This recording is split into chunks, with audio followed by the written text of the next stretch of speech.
الحمد لله الذي أرسل رسوله بالهدى ودين الحق ليظهره على الدين كله ولو كره الكافرون. أشهد أن لا إله إلا الله وحده لا شريك له. أشهد أن محمدا عبده ورسوله صلوات الله وسلامه على هذا النبي الكريم وإمام المتقين وقائد الدعاة المجاهدين وعلى آله وأصحابه أجمعين. اللهم علمنا ما جهلنا وانفعنا بما علمتنا، جعلنا من المخلصين. صلى الله على سيدنا محمد وعلى آله وبارك وسلم والحمد لله رب العالمين. أما بعد. Terlebih dahulu marilah sama-sama kita menyatakan setinggi-tinggi kesyukuran kehadrat Allah Subhanahu wa taala kerana dengan limpah kurniaannya sekali lagi kita diberi kesempatan, peluang dan kekuatan oleh Allah Subhanahu wa taala untuk kita menyambung pengajian kita seperti biasa, tuan-puan. InsyaAllah pagi ni kita akan sambung tajuk yang kita stop ataupun kita berhenti 2-3 bulan lepas. Kuliah yang terakhir dan sebelum Ramadan dulu, tuan-puan, kita bincang makna sembahyang dan juga juzuk sembahyang ataupun rukun sembahyang 13. Tapi kita tak sempat habiskan yang ke-13. Kita akan sambung ke-5 daripada 13 rukun sembahyang secara ringkas. Bukan secara detail, kita sebut secara ringkas terlebih dahulu sebelum kita akan masuk topik khusus. Kita detailkan satu persatu, iaitu sambung pada hari ini ke-5. Kelima bila? Bukan perbuatan. Kelima beri salam. Okey, kemudian kita akan sebut ke 8 perbuatan. Baik. Muka surat 18, tuan-puan. Muka surat 18 di atas sekali, iaitu baris yang keempat ataupun baris ketiga, maka beberapa perbuatan itu 8 perkara. Sebelum kita bincang perbuatan, kita sebut sedikit kelima itu beri salam.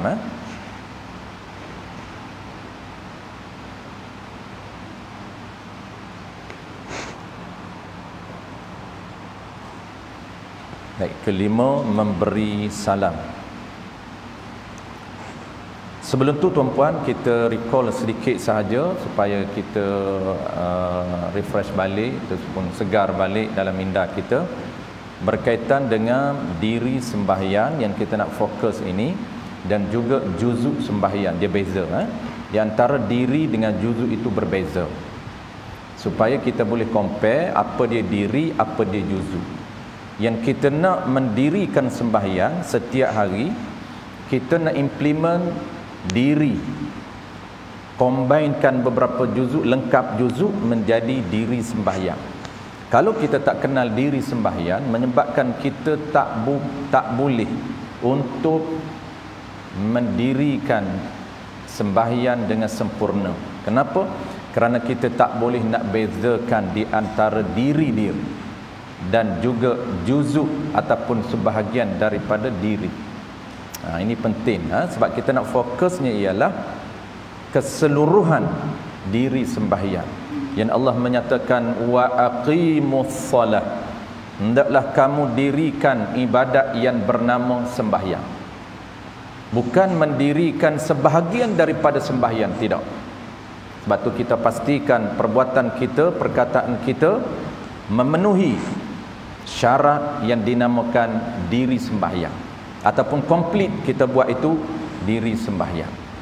Baik, yang kata sembahyang ni, tuan-puan, yang kita kata sembahyang ini, dia merujuk kepada perbuatan dan perkataan yang mempunyai 13 juzuk.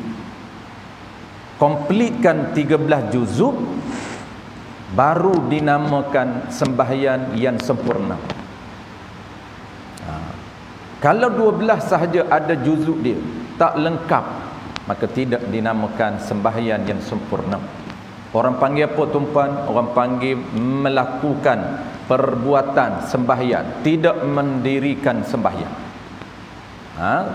Jadi nak dinamakan sembahyang, aqimus salat, kita mesti melakukan perbuatan dan perkataan 13 perbuatan dan perkataan dengan sempurna.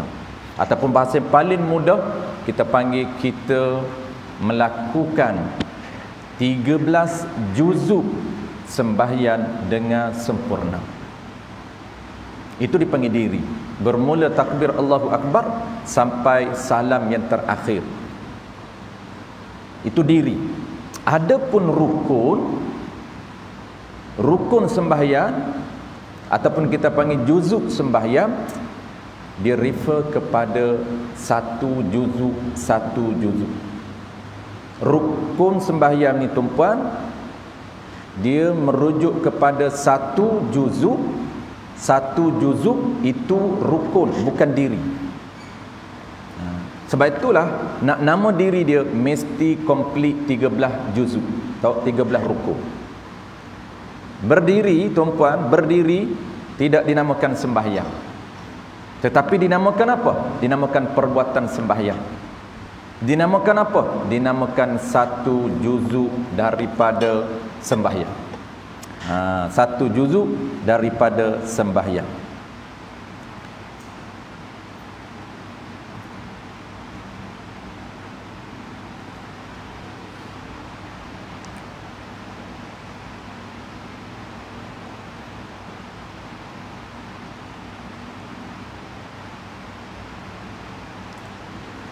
Okey, settle. Kita terus kepada sambungan hari ini.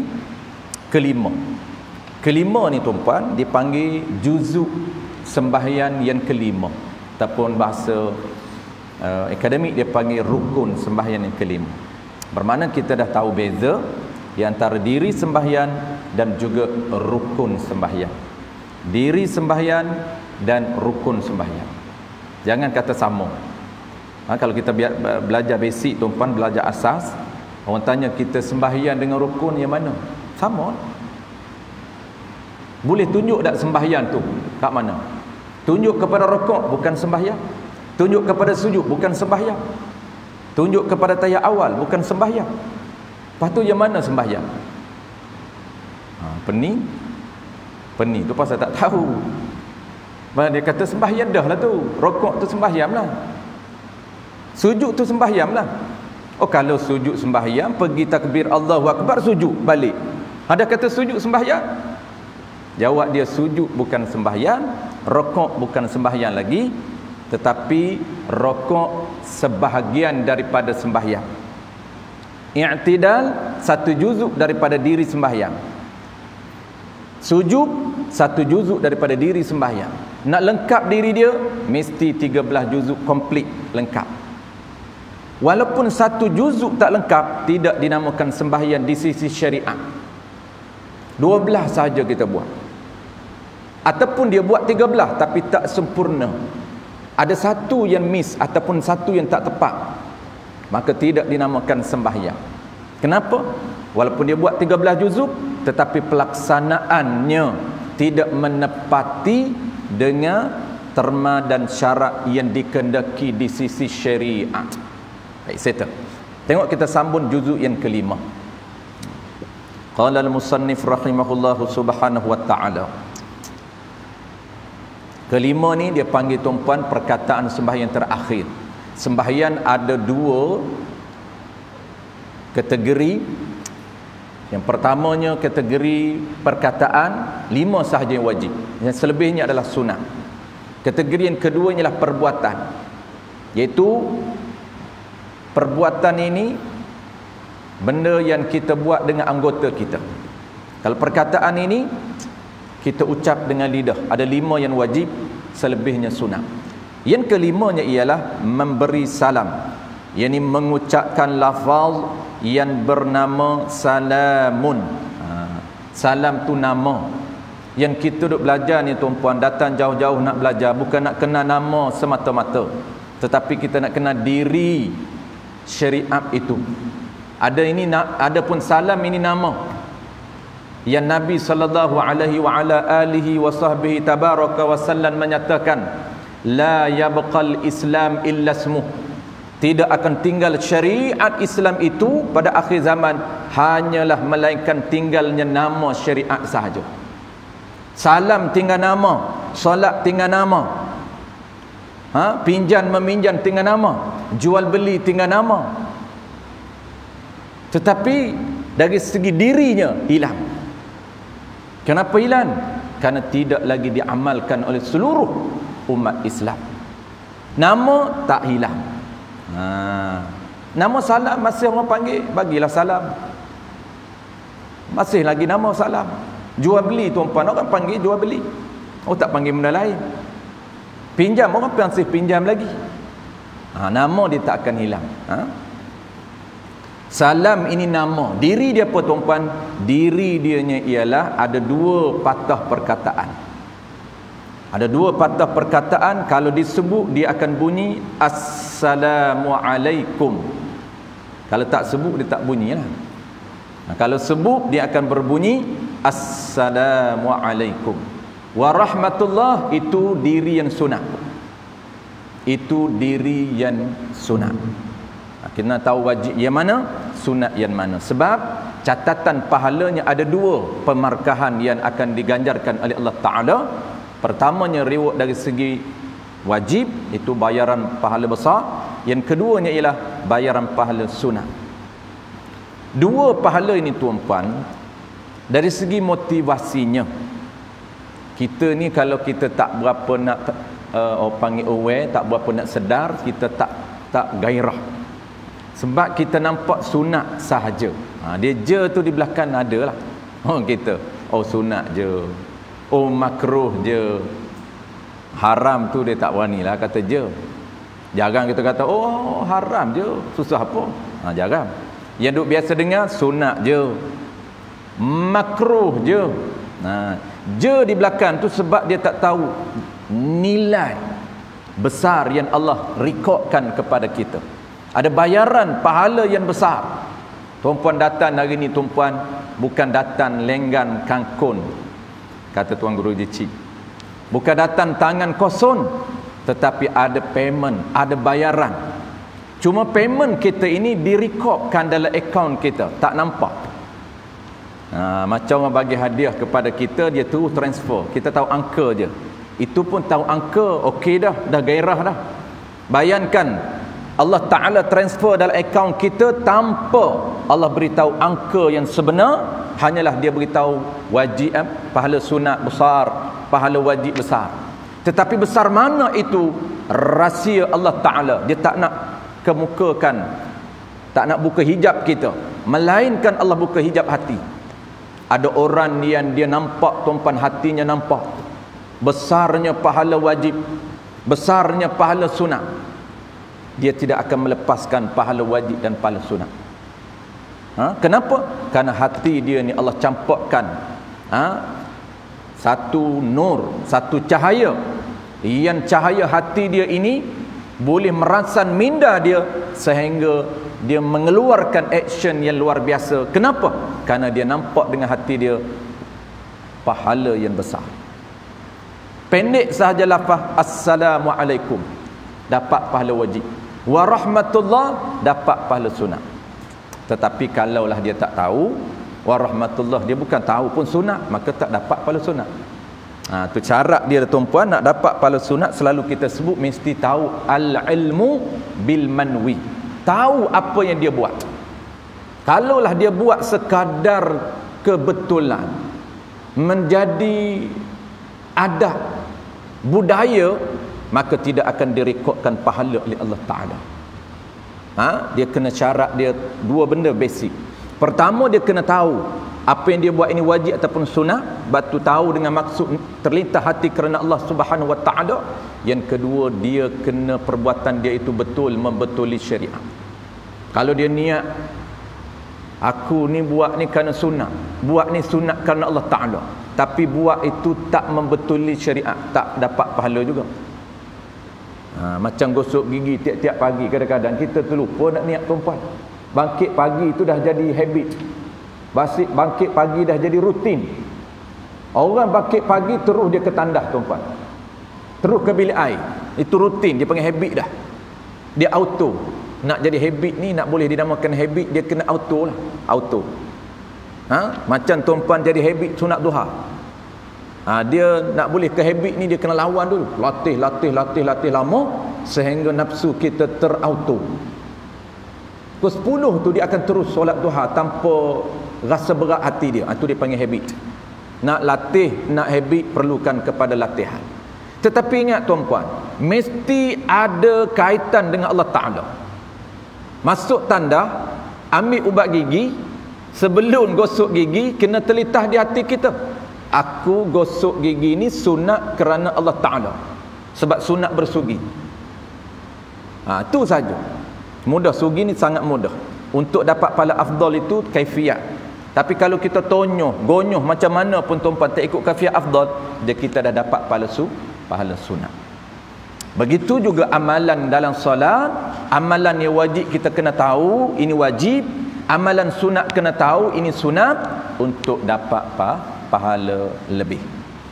Baik, settle kelima, memberi salam. Diri dianya ialah Assalamualaikum. Syarat dia insya-Allah dalam tajuk khusus, dia ada tajuk khusus dia tuan-puan. Mungkin kita akan masuk dalam 2-3 tahun lagi. 2-3 tahun lagi pun masuk topik tu. Panjang lagi. Dia duduk di tengah. Ada 9 terma memberi salam. Ada 9 syarat memberi salam. Sehingga keluarnya lafaz Assalamualaikum. 9 perkara kena jaga. Dengan syaddahnya, dengan makhrajnya betul, jangan bertukar makhraj lain. Syaddahnya jangan gugur. Lafaznya, alif lamnya ada, sinnya jelas, makhraj dan syaddahnya jelas. 9 perkara insya-Allah akan datang. Jadi di dalam solat, di luar solat jaga, sama je tuan-puan. Jangan di dalam solat cantik Assalamualaikum warahmatullahi, Assalamualaikum warahmatullahi, cantik di dalam solat. Jaga makhrajnya, jaga syaddahnya, jaga sifat hurufnya, sin bunyi cantik elok. Tetapi di luar solat, memberi salam yang sunat, menjawab salam yang wajib, dia tak ikut peraturan, Assalamualaikum sahaja, maka haram. Kenapa? Termasuk dalam formula asas, kaedah asas, tiap-tiap ibadat yang fasidah itu haram. Tiap-tiap kita melakukan ibadat yang fasidah, yang tak betul, yang tak tepat, yang tak sah, itu makna fasidah, haramun. Ia ini menjadi kesalahan di sisi Allah Subhanahu wa taala. Qala al-musannif rahimahullahu taala, maka beberapa perbuatan itu 8 perkara. Baik, yang kedua, ini protokol tuan-tuan. Kita sedang bincang protokol sembahyang, iaitu protokol menghadap Allah Subhanahu wa taala dari segi perkataan. Perkataan itu skrip yang diajar oleh Allah Taala. Cara kita nak ucap telah diajar oleh Allah Taala. Skrip dia kita baca, kita hafal, dan skrip itu mesti dibaca di hadapan Allah Taala dengan betul. Dan yang kedua pula, selain daripada bacaan skrip yang kita panggil lafaz, ada 5 yang wajib, ada juga perbuatan yang mesti menepati dengan protokol yang telah ditetapkan oleh Allah Subhanahu wa taala. Baik. Maka protokol perbuatan ini kita buat dengan anggota kita. Bagaimana kedudukan position kaki. Kaki ketika berdiri tuan-puan, kita kena tahu peraturannya. Protokol kaki berapa saiz ataupun berapa luas yang ditetapkan. Makruhnya dan sunatnya. Haram tu tak menjadi isu lah, tak ada jadi isu haram. Isu makruh dan juga isu sunat. Sebab tu ada orang buka ikut sedap dia je. Buka seluah kangkang ni tuan-puan. Selagi dia boleh kangkang, dia kangkang sampai 1 meter. Nak hari ni tuan-puan, nak jarak 1 meter ni, ramai yang orang lega. Tak serabut, dia kata dulu duk berempit-rempit, berpeluh.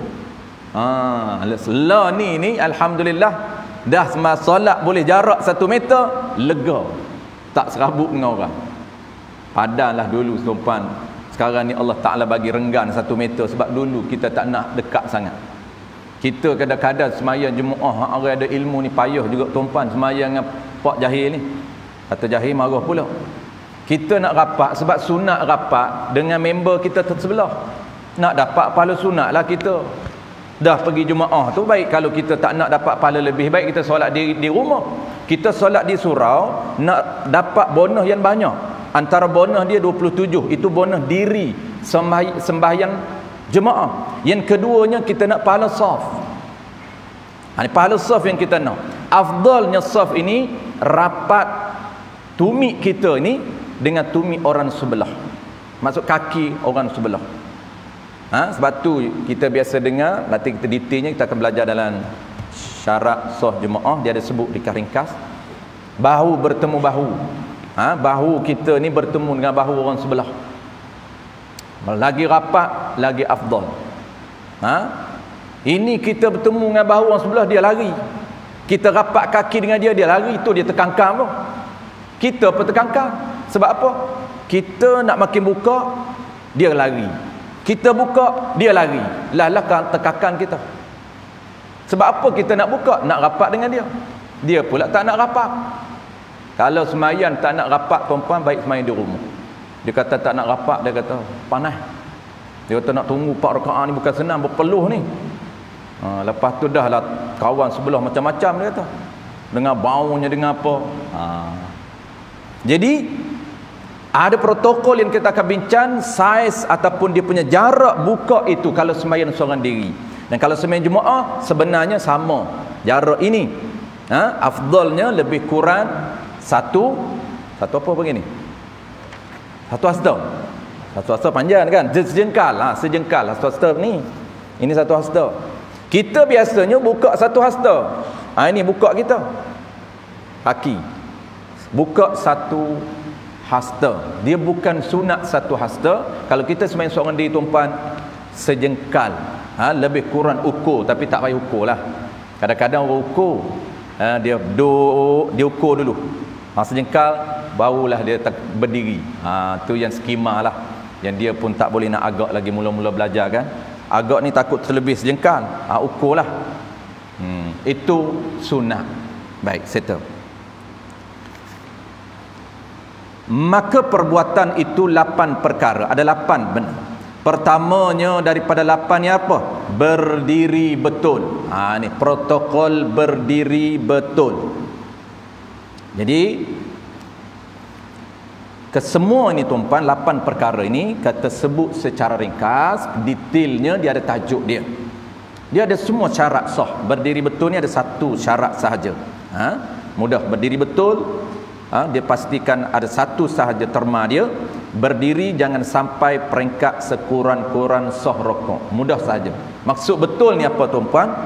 Maksud betul ni saya akan sebut secara umum sahaja, tak detail. Sebab dia ada tajuk khusus dia.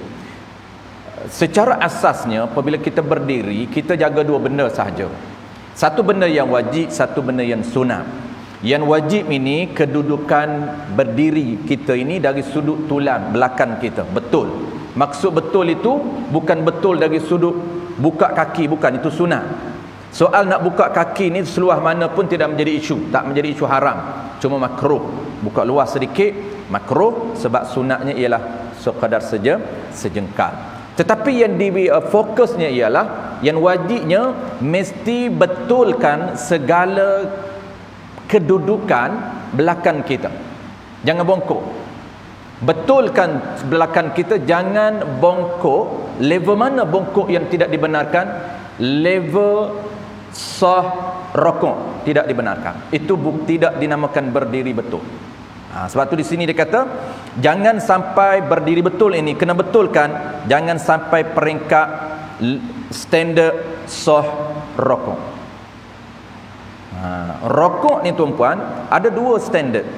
Pertamanya dia panggil standard yang akmal. Di bawah ni dia ada rukuk. Keduanya rukuk. Baik kita sebut combine kedua-dua.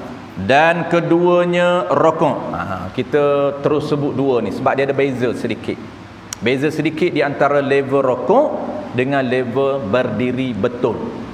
Hak yang kita duk buat memang cantik dah. Cuma kita nak tambah infonya, mana peringkat tidak dinamakan berdiri.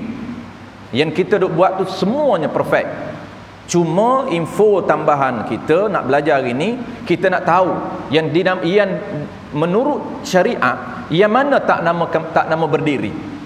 Tu kena combinekan dengan rokok. Baik, keduanya ialah rokok. Maksud rokok ni dia panggil tunduk. Rokok ni bahasa syariat ataupun nama syariat merujuk kepada perbuatan tunduk kita.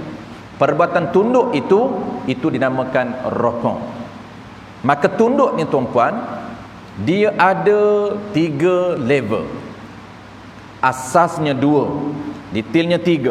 Ada level rokok yang akmal, yang afdal, yang akan dapat pahala bonus, pahala sunat dan pahala afdal.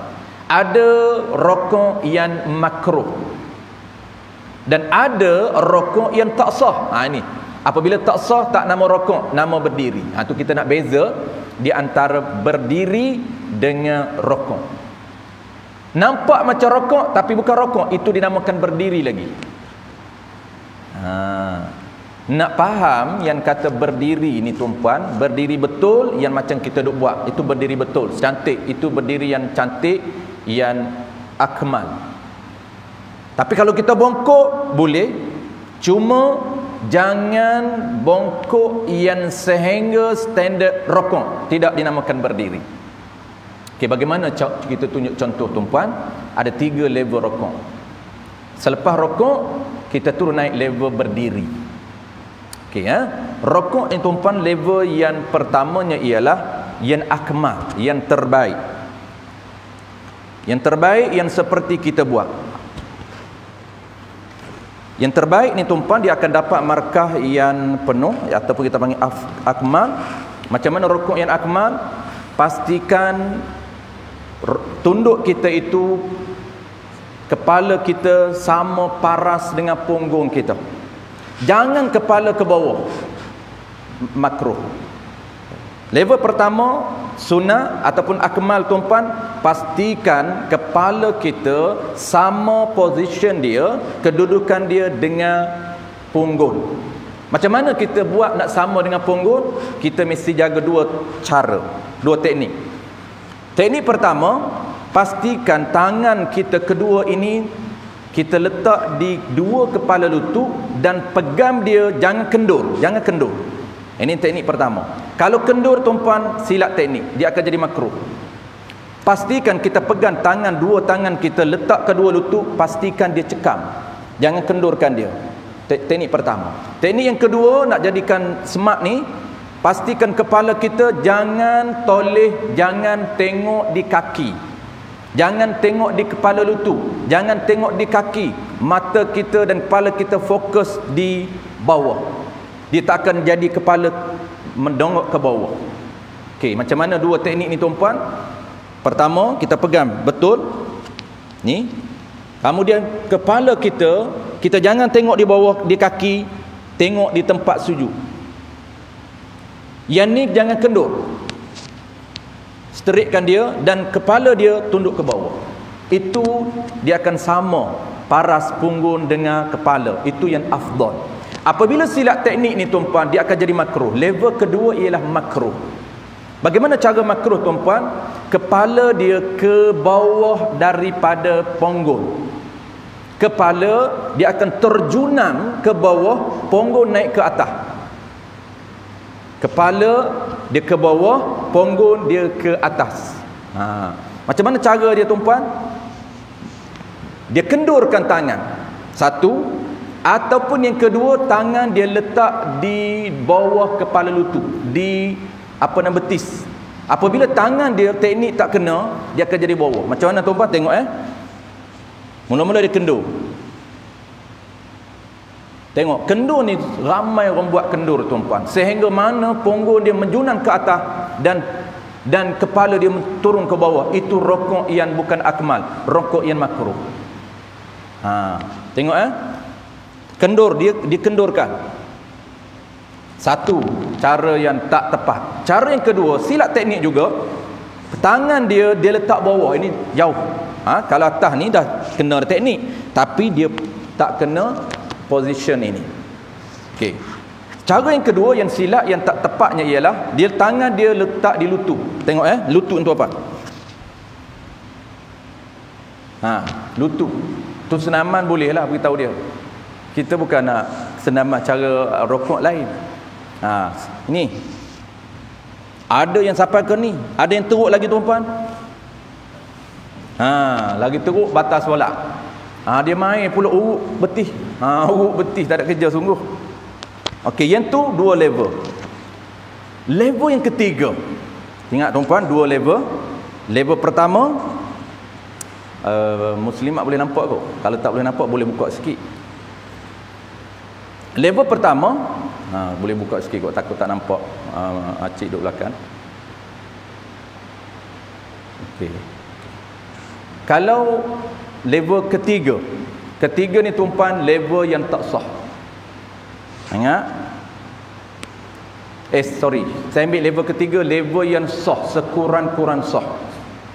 Ingat level ketiga, sah tapi tak afdal, tak sunat. Sekadar sah sahaja. 3 level tuan-puan. Pertama level akmal, afdal, yang terbaik. Level kedua makruh, jangan buat. Tak kisahlah siapa pun, lelaki ke perempuan sama je. Pastikan punggung dengan kepala sama. Level ketiga, level sah. Tak dapat pahala afdal. Macam mana? Rukuk. Allahu Akbar. Sah. Tetapi level yang paling afdal. Yang paling orang panggil sekurang-kurang sah. Maksud apa? Maksudnya level wajib. Dia hanya buat apa dia? Hanya buat qadar untuk pastikan rukuk dia sah. Ini peringkat sekurang-kurang sah. Ni. Macam mana tuan-puan nak tahu qadar level sekurang-kurang sah? Dia panggil aqallur rukuk, sekurang-kurang rukuk. Mudah je nak tahu. Sekiranya tuan-puan hulur tangan, dua tangan sampai di dua kepala lutut. Kalau hulur tak sampai, itu bukan level rukuk. Itu masih lagi dianggap berdiri.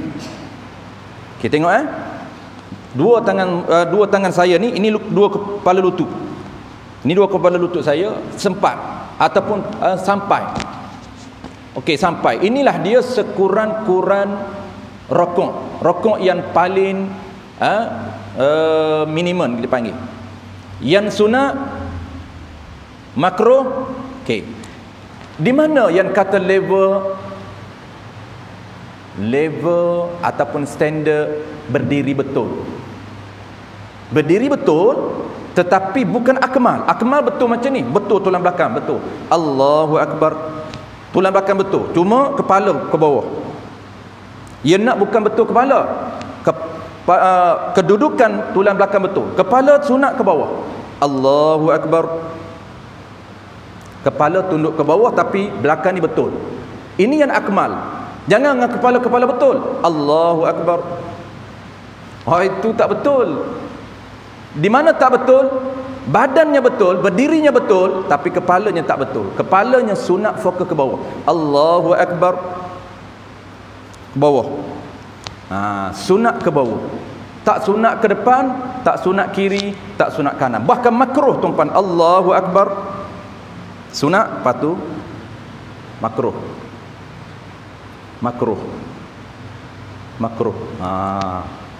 Ada orang tuan-puan dia boring, tak tahu nak buat apa. Tok imam pancung panjang, Allahu Akbar. Tengok jeling kiri, jeling kanan. Makruh. Tak batal solat. Makruh. Baik situ.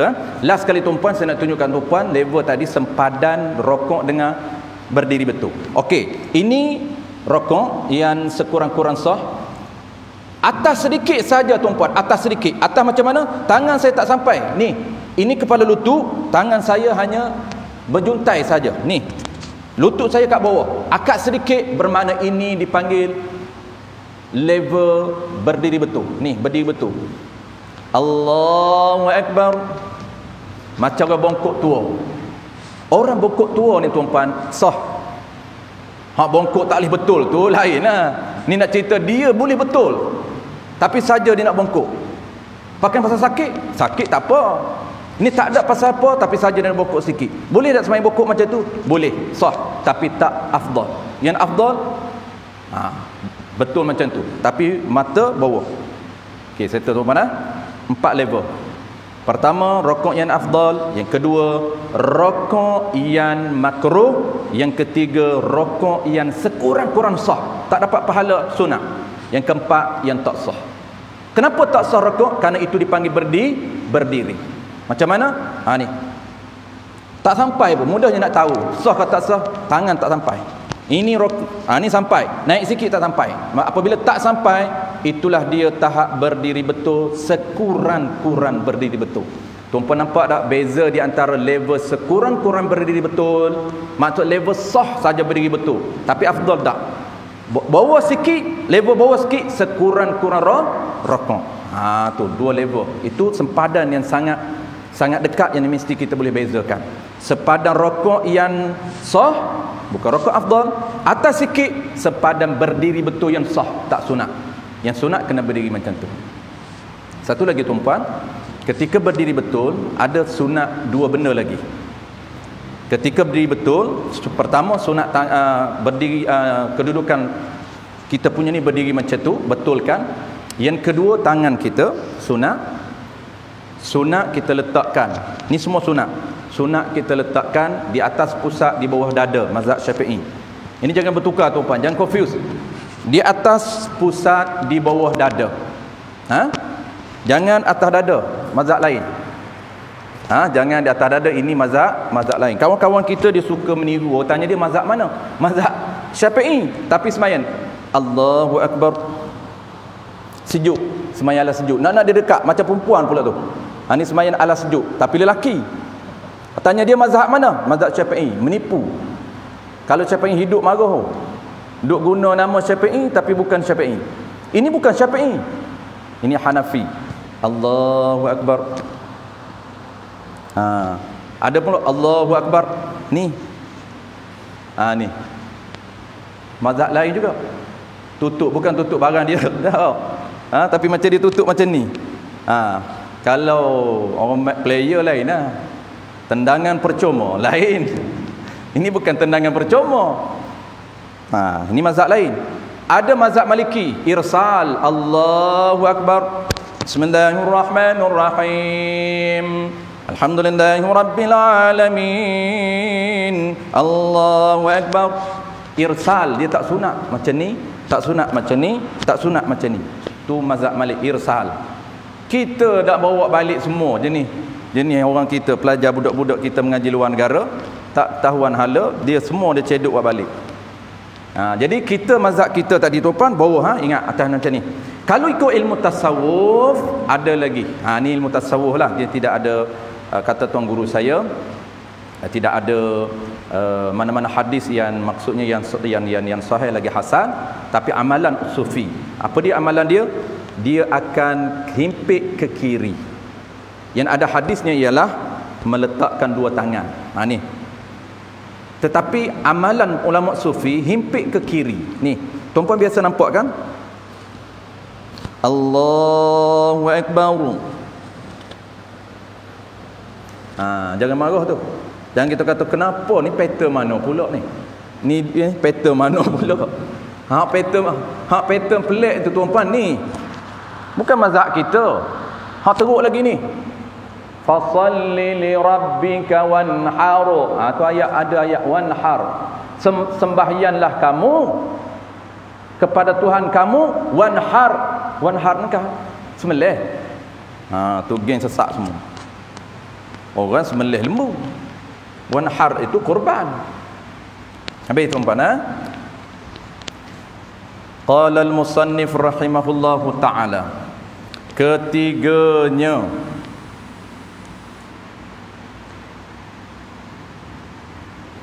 lupa nak sebut perempuan. Perempuan dia beza. Lelaki tadi kita sebut lelaki. Perempuan dia tak boleh tiru lelaki, makruh.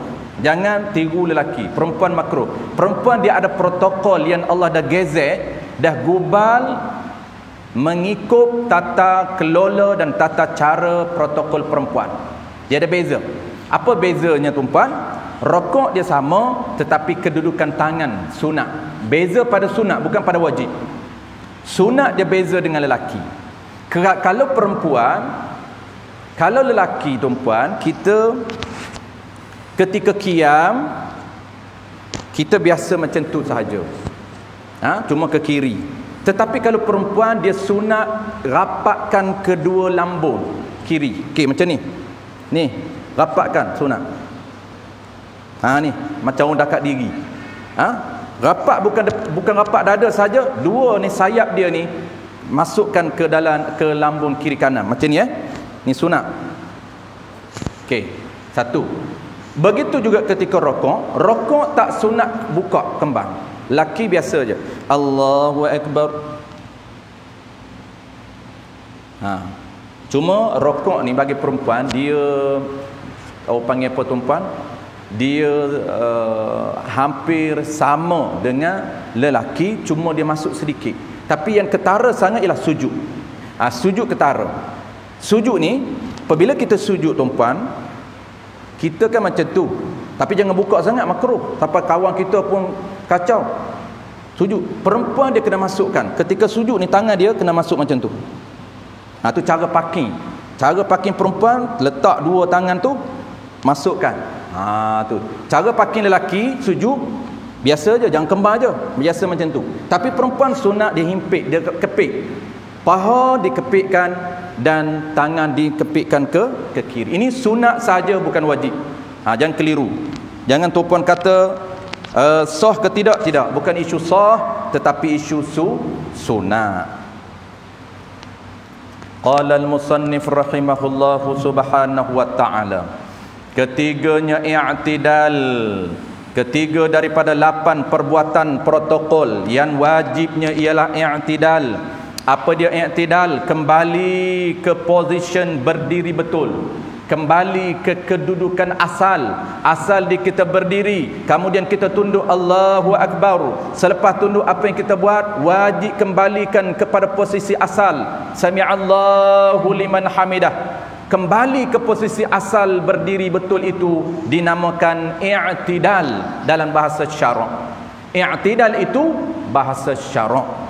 Bahasa kitanya kembali kepada kedudukan asal berdiri betul. Kena betul balik. Cuma tuan-puan, kita nak jaga syarat. Dia ada 4 syarat, ada 4 terma. InsyaAllah kita akan bincang secara detail dalam topik dia. Cuma saya nak ingatkan secara ringkas, paling banyak yang kita tak perasan, yang perlu dibetulkan ialah i'tidal dia mesti ada tumakninah. Tidak ada tumakninah pada i'tidal, tak sah i'tidal. Apa dia tumakninah tuan-puan? Tumakninah ialah mesti berhenti sekadar masa sempat untuk kita membaca sekurang-kurang lafaz subhanallah. Itu berhenti yang paling minimum.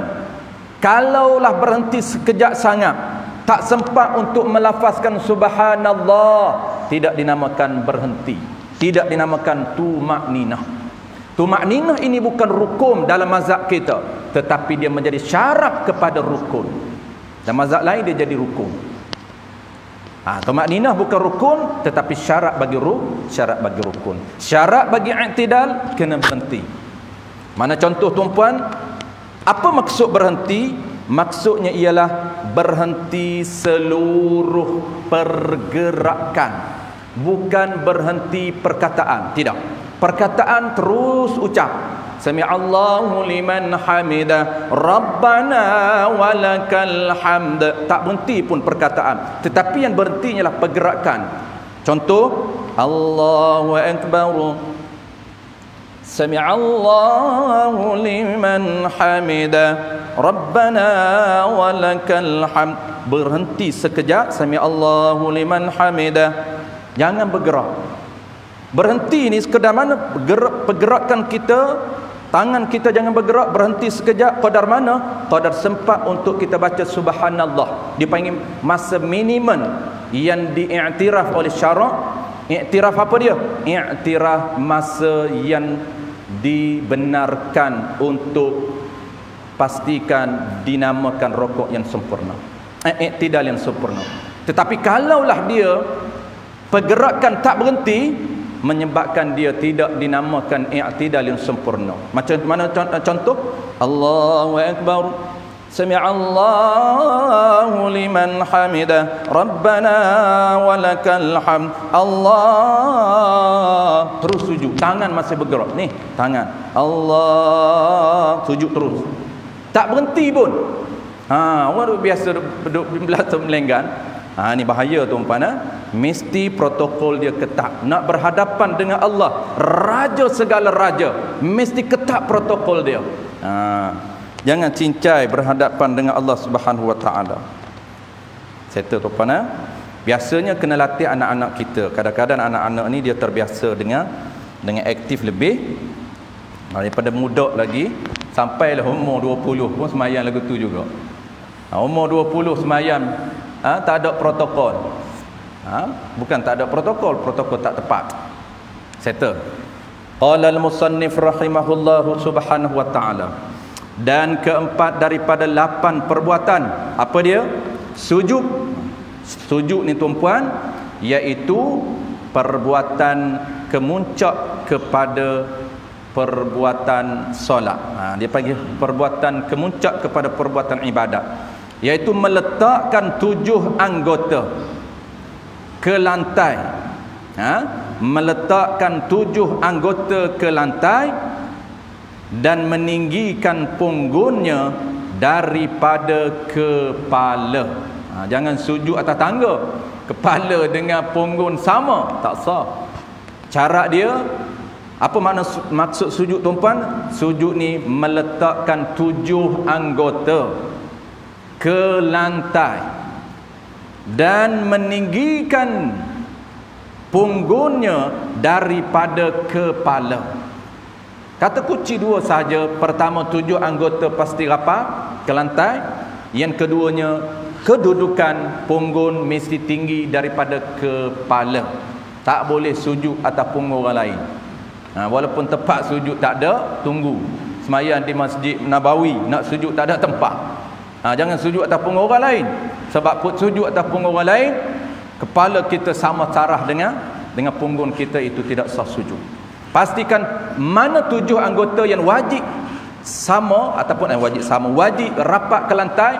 Pertamanya ialah dahi, yang kedua ialah 2 tangan, 2 kepala lutut, 2 kaki, 2, 1. Jadi 7 anggota mesti rapat ke lantai. Adapun hidung, kita sunat hidung temukan ke lantai. Kenapa? Kerana mazhab al-Imam Hanafi rahimahullahu subhanahu wa ta'ala, 8 anggota sujud di sisi mazhab Hanafi. Adapun di sisi mazhab kita hanya 7 anggota sahaja, tidak termasuk hidung. Sebab tu hidung sunat. Sunat hidung ini terkena sajadah, terkena lantai. Nasib baiklah kita tuan-tuan, mazhab kita ni mazhab yang tak mewajibkan hidung rapat ke lantai. Kita tidak kacau juga. Nak kena tonyoh, hidung tak tinggi. Sebab tu gen Hanafi, hidung dia tinggi-tinggi. Kebetulan sahaja. Jadi dia panggil al-khuruju minal khilaf mustahabbun. Keluar daripada khilaf itu sunat. Kenapa sunat di sisi mazhab kita? Untuk meraihkan pandangan mazhab lain mengatakan wajib rapat hidung ke lantai, maka meraihkan. Maksud apa meraih? Pastikan seluruh mazhab lain juga sah perbuatan kita. Itu dia panggil sunat kita rapatkan hidung ke lantai. Dan kelima daripada 8, duduk antara 2 sujud. Duduk antara 2 sujud. Apa maksud duduk? Iaitu rapat pampang punggung ke lantai. Tu maksud duduk. Yang kata duduk ni apa dia? Pastikan rapat punggung kita, papan punggung kiri kanan rapat ke lantai. Tu dipanggil duduk antara dua sujud. Cuma duduk antara dua sujud ini, papan punggung kita dia panggil rapat di atas dua kaki. Itu yang sunat. Itu yang sunat. Baik duduk ni tuan-puan, dia ada level juga, sama juga. Ada level sunat, ada level sah, ada level makruh. Ada level sunat, ada level sah serta makruh. Itu kita pendekkan jadi dua level. Apa level sunat, tuan-puan? Kalau duduk antara dua sujud, duduk pada bacaan Rabbighfirli, itu duduk wajib. Adapun duduk tayat awal itu duduk tak wajib, itu duduk sunat ab'ad. Sebab tu dia tak masukkan dalam ni. Yang wajibnya ialah yang duduk yang direkodkan pahala wajib, duduk antara dua sujud. Sujud yang pertama dipisahkan. Nak sujud balik yang kedua, ada syariat memisahkan dua sujud ini dengan duduk sekejap. Kenapa ada syariat duduk sekejap? Untuk memastikan, hikmah rahsia dia, untuk nak memastikan ataupun nak memisahkan di antara dua sujud ini supaya dia tak sekali. Sujud pertama syariat lain, sujud yang kedua syariat lain, maksudnya rukun yang berbeza. Maka di tengah-tengah itu ada rukun yang lain. Nama dia lah duduk antara dua sujud. Saya tahu, okey. Baik, duduk yang level pertama, duduk yang sah tapi makruh. Macam mana nak buat? Tuan-puan duduk dalam apa jua rupa sah. Boleh. Asalkan dua papan punggung rapat ke lantai. Tuan-puan boleh duduk macam tuan-puan duduk sekarang, boleh bersila, boleh. Sujud. Allahu Akbar. Kemudian duduk bersila. Rabbighfirli warhamni wajburni warfa'ni wahdini wa'afini wa'fu anni. Sujud. Allahu Akbar. Lepas tu bangkitlah. Boleh. Pertama duduk bersila, sah tapi makruh. Yang kedua, duduk hunjur kaki ke depan. Boleh. Duduk hunjur kaki ke depan. Boleh. Macam orang sakit, dia tak sakit tapi sengaja nak duduk. Boring lama sangat duduk macam hak sunat tu, dia kata dah lama dah, cuba nak tukar style.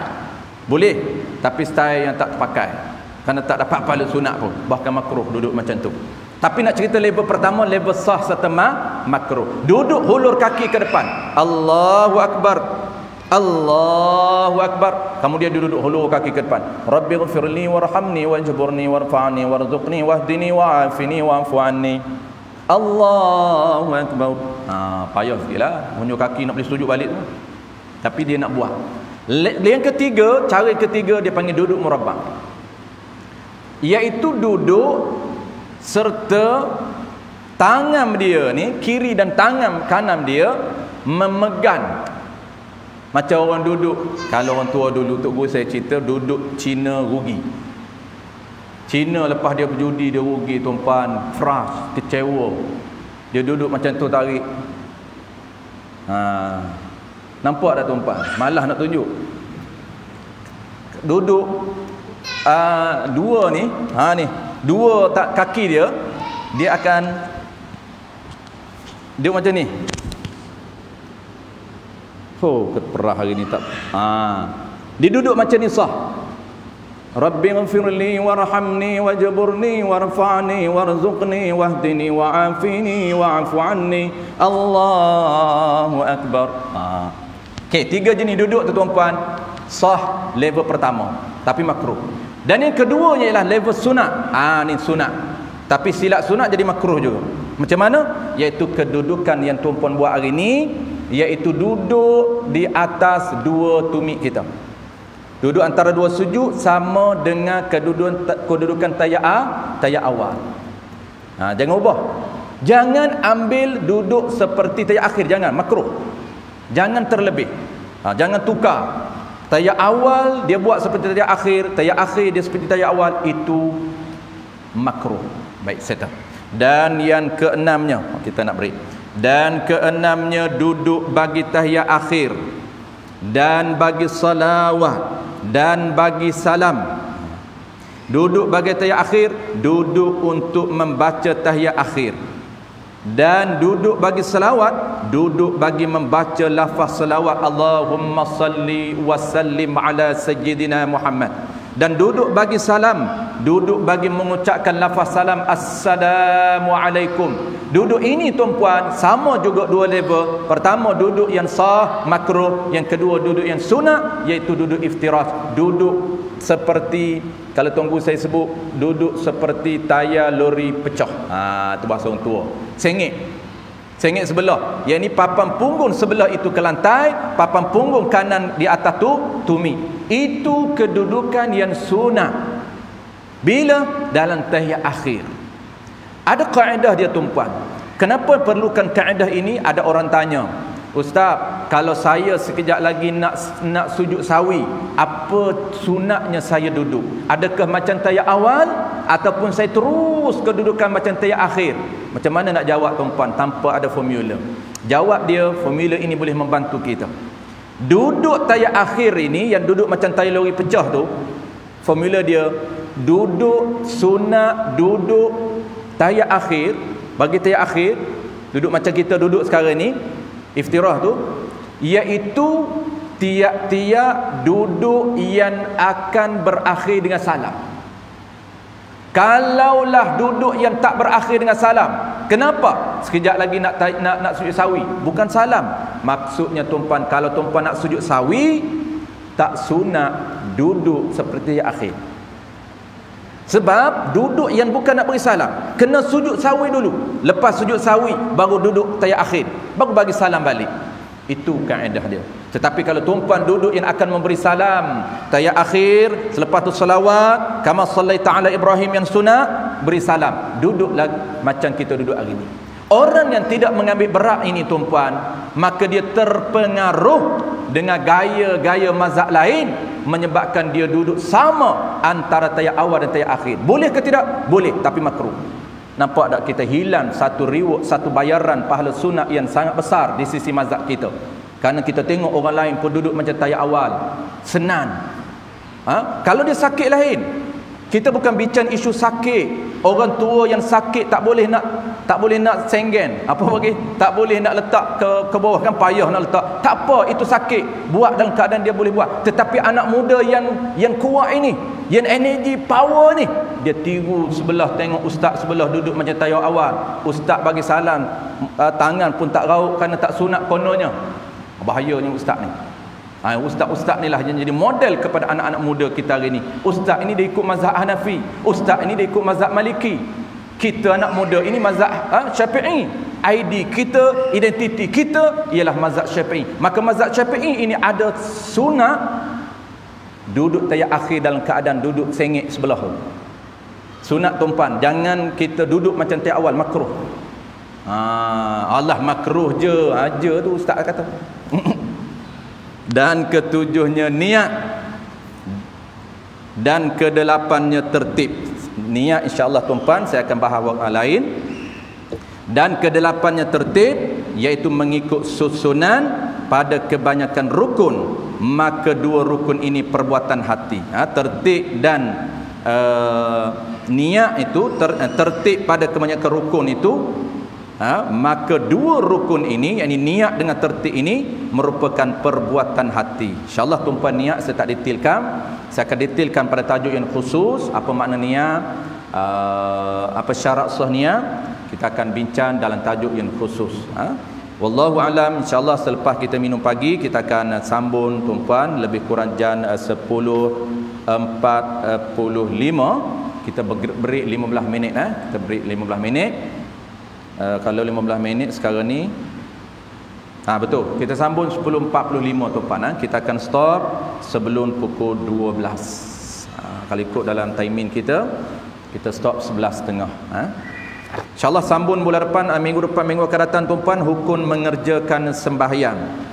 Sebelum topik pertama kita syarat wajib, itu topik yang kita fokus. Kita nak masuk topik yang kita nak fokus. Syarat wajib sembahyang ada 5, syarat sah sembahyang ada 9, dan barulah masuk rukun sembahyang. Wallahu a'lam.